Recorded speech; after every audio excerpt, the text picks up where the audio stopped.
Hi, Dear River teachers and staff. I'm excited that Innovation Week is only 2 weeks away. I'm really excited to see all the things that kids imagine, create, and the opportunities they get to explore new things. I want to share with you today just a couple things to maybe help guide your thinking about innovation and maybe make it hopefully a little less daunting.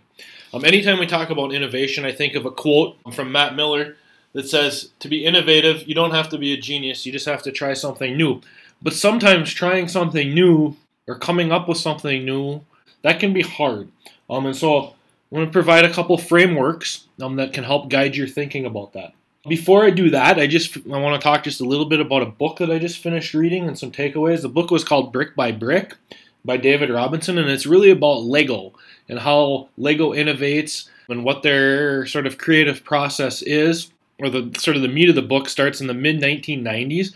Lego recognized that kids and kids' toys and kids' play was changing, and it was primarily being driven by electronics and video games. At that same time, Lego saw a decrease in sales, and they recognized that they needed to innovate or change. And there's kind of a saying in the business world, innovate or die.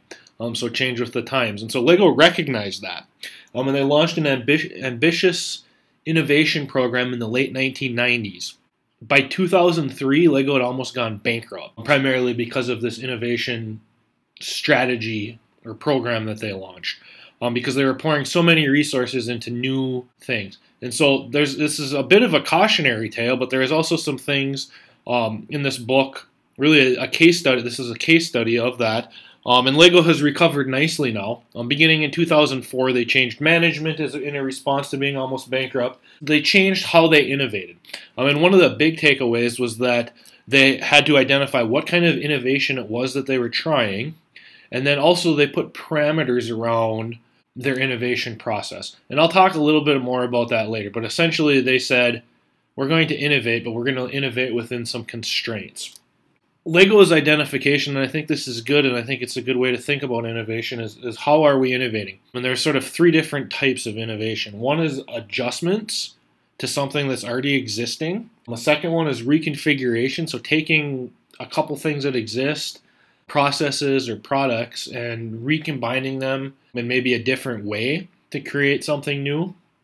Or totally redefining, coming up with a completely new product or process. And you can see there's sort of a scale here from sort of small scale changes when we adjust something that already exists or tweak it up to totally new redefinition. So just kind of keep that in the back of your minds as we move forward here. All right, the second thing I want to talk about, and I'm going to provide this, I'll provide this in a paper form in your mailbox, is an innovation triangle, and this was developed a few years ago by a group of teachers at Deer River.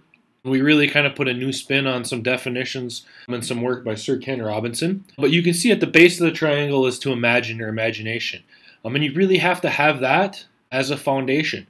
Remember, innovation is about problem identification and problem solving. So if you have a problem, whether it's creating a product or a new process or something digital, some digital product, we really have to have imagination. And then when you put imagination to work, you're really creating something. Ultimately, if what comes out of that process is new and you put it into practice and use it over time, that's really where innovation lives. Now, getting back to what Lego said, if we just let imagination run wild, that can be great, but it doesn't necessarily guide us to the solution to a problem or something new. And so with Lego, as Lego talked about, or Lego learned, we have to put some constraints around this, or some parameters. This is sort of the forest, this innovation triangle. And I think the big takeaway is that you can't jump right into innovation. You need to build this base of imagination and creativity within some constraints that are outlined by, in this case, you, the teacher. All right, this next image is of something called the launch cycle. And some of you have seen this before. I've shared this before. It was developed by John Spencer, and I will include a link to a video that explains this. I think he does a really nice job. It's about 2.5 minutes long, and I'll also provide you a paper copy of this in your mailbox. But really, this gets into the trees, or we saw the forest, sort of this broad triangle.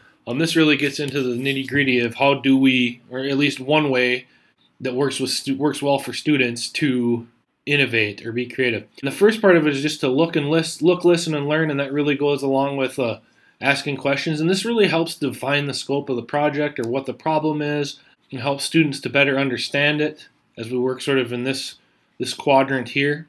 This might be look, listen, and learn might be really broad, and then sort of in here, the teacher develops sort of or adds those parameters, and students try to develop ideas on how to sort of work within those parameters and solve the problem or create something new. Once they've come up with something, they create a prototype and develop that. So this is really planning in here, drawing possibly, whether it's digital or physically analog drawing. Here they're actually creating the prototype, and then they're going to go through here and sort of highlight what works and what doesn't. You can see they have a checklist here, works, doesn't work, provide possible fixes. So really in here there's kind of an iterative process that works back on itself. It might even work back from highlight. In order to fix this, we may have to go back on, but develop a better understanding of the process or problem, or maybe even ask some other questions. So really this sort of cycles amongst itself through here. And then this last one, launch to an audience. So this is sharing it. Here we want to sort of launch this product to an authentic audience, whether it's sharing it with other kids, maybe during Innovation Week, it could be sharing it, say, at the elementary with high schoolers or vice versa.